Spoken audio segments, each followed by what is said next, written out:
नमस्कार दोस्तों। आज का हमारा जो टॉपिक है वो ये है कि क्यों किसी पुरुष का अंदर उनका प्राइवेट पार्ट का जो साइज है वो छोटा हो जाता है, वो सिकुड़ जाता है, वो रिट्रैक्ट हो जाता है, वो क्यों होता है, इसके पीछे क्या कारण है। मेरे पास बहुत सारे पेशेंट आकर ये कहते हैं कि डॉक्टर साहब, मेरा प्राइवेट पार्ट का साइज जो पहले हुआ करता था अब वो नहीं रहा, वो अब छोटा हो गया, उसमें सिकुड़न आ गया है। ऐसा क्यों होता है और इसको ठीक करने के लिए हमें क्या करना चाहिए, कौन सी मेडिसिन खाना चाहिए, कौन सी टेस्ट करवाना चाहिए। तो सबसे पहले ये बात जानना बेहद जरूरी है कि आखिरकार ऐसा प्रॉब्लम क्यों किसी पुरुष का अंदर उत्पन्न होता है, इसके पीछे क्या कारण है। तो जो मोटी मोटी तौर पे तीन चार जो रीजंस जो मैं जानता हूँ, जो कि साइंस भी बोलती है, वो ये है कि नंबर वन जो इसका कॉज है वो है ठंड। विंटर के महीनों में आप लोग देखे होंगे या फिर बहुत पेशेंट को ये कहते हुए सुने होंगे कि डॉक्टर साहब विंटर के महीनों में ये सिकुड़ जाती है। तो विंटर के महीनों में इसलिए होता है क्योंकि ठंड के दौरान जो हमारी बॉडी के अंदर जो आर्टरीज है वो सिकुड़ जाती है, उसमें वैसो कंस्ट्रिक्शन होता है, इसीलिए ये चीज़ देखने को मिलता है, जो कि पूरी तरह नॉर्मल है। इसको लेकर टेंशन करने की कोई बात नहीं है और ये ऑटोमेटिक सही भी हो जाता है। लेकिन प्रॉब्लम तब आता है जब आप देखते हैं कि आपका इरेक्शन पूरी तरह ठीक से नहीं आ रहा है। अगर आपको पूरी तरह ठीक से नहीं आ रहा है, दैट मीन्स आपको अंदर से कुछ ना कुछ प्रॉब्लम है, यानी आपका जो प्राइवेट पार्ट है वो अंदर की तरफ धस रहा है, घुस रहा है। यानी इरेक्शन प्रॉपरली ना होने के कारण से जो मसल्स, जो नस है, वो ठीक से उसके अंदर एक जो फैलाव जो होना चाहिए वो ठीक से फैलाव नहीं हो पा रहा है, उसके कारण से ये चीज़ हो रहा है। नंबर टू जो रीज़न है वो ये है कि due to lack of erection. Erection अगर ठीक से नहीं आएगा तो आपका प्राइवेट पार्ट की जो मसल्स है वो ठीक से फैल नहीं पाएगा, एक्सपैंड नहीं कर पाएगा अपने आप को। एक्सपैंड अगर नहीं कर पाएगा तो आपको अपना प्राइवेट पार्ट आपको छोटा दिखेगा। नंबर टू कॉज ये हो गया। नंबर थर्ड जो रीज़न है वो है स्ट्रेस। ऐसे बहुत सारे लोग हैं जो कि छोटी छोटी बात को लेकर बहुत ज़्यादा सोचते हैं, उनके अंदर पैनिक अटैक जैसी कंडीशन हो जाता है, पैल्पिटेशन होता है, घबराहट होता है।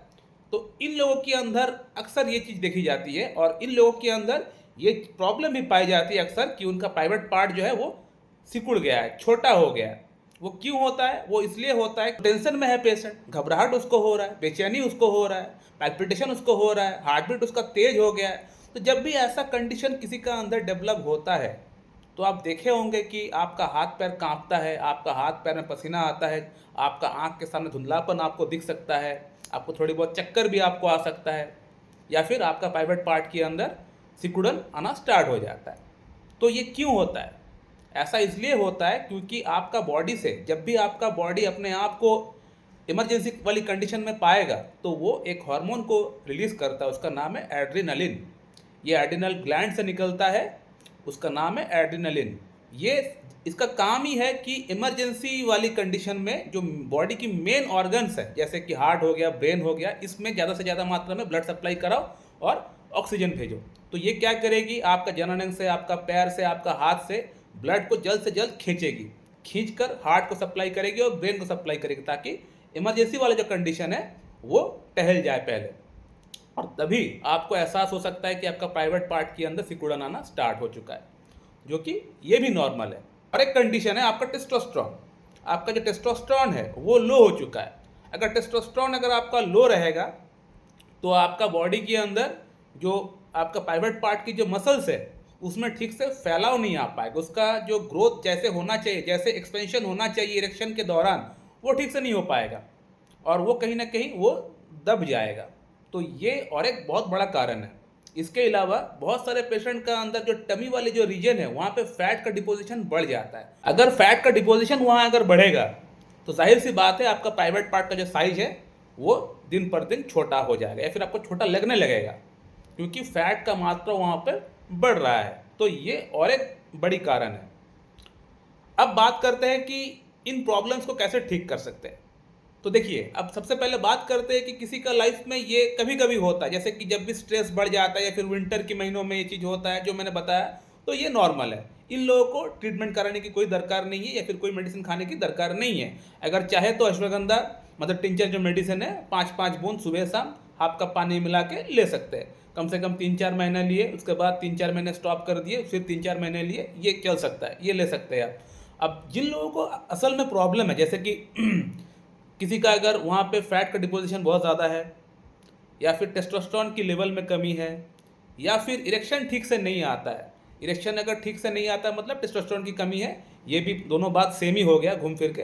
तो टेस्टोस्टेरोन की कमी आपको दिख रहा है, आपने रिपोर्ट कराया, आपने देखा कि वहाँ पे कमी आपको दिख रहा है, और साथ ही साथ आपका फैट का डिपोजिशन वहाँ पे बहुत ज़्यादा हो चुका है। तो इन दोनों कंडीशंस के अंदर आपको ट्रीटमेंट कराना पड़ेगा।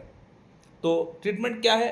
ट्रीटमेंट बेसिकली बहुत लोग आपको बोलेंगे कि मेरा बनाया हुआ ये टैबलेट ले लो, मेरा बनाया हुआ ये जेल ले लो, मेरा बनाया हुआ ये ऑयल ले लो। मैं आपको एक बात एकदम क्लियरली बोल रहा हूँ, आप दुनिया में कोई भी बना हुआ कोई भी ऑयल ले लीजिए, तेल ले लीजिए, चूरन ले लीजिए, लाख रुपया आप लगा दीजिए अपना इस पर्टिकुलर प्रॉब्लम को ठीक करने के लिए, आपका प्रॉब्लम ज़िंदगी में ठीक नहीं होगा। जब तक आप एक अच्छी क्लासिकल होम्योपैथिक डॉक्टर के पास से जाकर आप ट्रीटमेंट नहीं कराएंगे, तब तक आपका ये प्रॉब्लम ठीक नहीं हो सकता है। ये प्रॉब्लम ठीक तभी हो सकता है जब आप किसी एक अच्छी क्लासिकल होम्योपैथिक डॉक्टर के पास से जाकर उनके सामने बैठकर उनको केस टेकिंग देकर जब आप अपना कॉन्स्टिट्यूशनल ट्रीटमेंट जब अपना स्टार्ट करेंगे, तभी आपका ये प्रॉब्लम ठीक हो सकता है। अदरवाइज ये प्रॉब्लम ठीक नहीं हो सकता है। किसी का बनाया हुआ कोई ऑयल से, किसी का बनाया हुआ कोई चूरन से, किसी का बनाया हुआ कोई टैबलेट से ये प्रॉब्लम ठीक नहीं होगा। मसाज आप कर सकते हैं, लेकिन उसके लिए आप घर में जो नारियल तेल आता है उसी से आप कर सकते हैं। इसके लिए किसी के पास जाकर आपको कोई तेल खरीदने की कोई दरकार नहीं है। कॉन्स्टिट्यूशनल ट्रीटमेंट आप करिए, साथ ही साथ आप अपना लाइफस्टाइल में फोकस करिए। फैट का डिपोजिशन अगर बढ़ा हुआ है तो उसको कम करिए। उसको कम करने के लिए आपको इंटरमिटेंट फास्टिंग करना पड़ेगा। जो शाम का खाना है वो शाम 7 बजे तक कंप्लीट करिए, अगला दिन सुबह 9 बजे 10 बजे आप ब्रेकफास्ट करिए। यानी 14-15 आवर्स का आपका अंदर ये फास्टिंग का जो टाइम है ये चलना चाहिए, तभी जाकर आपका फैट का बर्निंग होगा और आपका बॉडी के अंदर जो फैट जो बढ़ चुका है वो कम होगा। और साथ ही साथ आपको फास्ट फूड वगैरह नहीं खाना है, बहुत ज़्यादा ऑयल का इस्तेमाल नहीं करना है। ये सब जो मैं बोल रहा हूँ ये आपको वो लोग नहीं बोलेंगे जो अपना प्रोडक्ट सेल करने के लिए जो लोग वीडियो बनाते हैं। मैं जो आप लोगों को बोल रहा हूँ जेन्युइन बात बोल रहा हूँ। मैं आपको ये भी नहीं बोलूँगा कि आप मेरे पास ही ट्रीटमेंट कराइए। आपको जहाँ भी अच्छा लगता है, जिस भी डॉक्टर को आपको पसंद है, आप वहाँ पर जाके ट्रीटमेंट कराइए। आपका लोकल शहर में अगर आपको पता है कि ये डॉक्टर साहब बहुत अच्छे हैं, सिंगल मेडिसिन देते हैं, कॉन्स्टिट्यूशनल ट्रीटमेंट करते हैं, तो बेशक उनके पास आप जाकर ट्रीटमेंट कराइए, आप ठीक हो जाएंगे। लेकिन किसी का बनाया हुआ कोई चूरन, कोई टैबलेट, कोई ऑयल, कोई चटनी खाने से आपका प्रॉब्लम ठीक नहीं होगा। इवन कि मेरा खुद का बनाया हुआ जो टैबलेट है, सिर्फ अगर आप उसको इस्तेमाल करेंगे तो भी आपका प्रॉब्लम ठीक नहीं हो पाएगा। हो सकता है आपको इनिशियल फेज में थोड़ी बहुत आपको इम्प्रूवमेंट आपको दिख जाए, लेकिन आपका प्रॉब्लम पूरी तरह ठीक नहीं हो पाएगा। जेल जो मेरा खुद का बनाया हुआ है वो भी मैं किसी को बोलता नहीं हूँ कि आप मेरा बनाया हुआ जेल ले लीजिए, टैबलेट ले लीजिए। अगर कोई पेशेंट बोलता है कि डॉक्टर साहब आपका बनाया हुआ जो जेल है मुझे दे दीजिए, मैं मसाज करना चाहता हूँ, तो हाँ लीजिए, आप ले सकते हैं। आपका बनाया हुआ जो टैबलेट है मुझे दे दीजिए, मुझे चाहिए, मुझे थोड़ा फास्ट इंप्रूवमेंट की दरकार है, हाँ ले लीजिए, ले सकते हैं, अच्छा मेडिसिन है। लेकिन आपको ट्रीटमेंट का साथ लेना पड़ेगा। आप ट्रीटमेंट नहीं लेंगे, सिर्फ सोचेंगे टैबलेट लूँगा, जेल लूँगा, प्रॉब्लम ठीक नहीं होगा आपका। भले आप टैबलेट ना ले, जेल ना ले, लेकिन आप ट्रीटमेंट लें। ट्रीटमेंट से ही आपका प्रॉब्लम ठीक होगा। भले ही थोड़ा सा वो आहिस्ता आहिस्ता प्रॉब्लम में इंप्रूवमेंट आए, जल्दी इंप्रूवमेंट ना आए, लेकिन फिर भी आपका प्रॉब्लम ठीक हो जाएगा। सो माय डियर फ्रेंड, मैं इस वीडियो को ही पेंट करता हूँ। और आप लोग का मन में कोई प्रश्न है तो आप लोग कर सकते हो, उसका आंसर मैं आप लोग को दे दूंगा। So thank you very much and have a good day.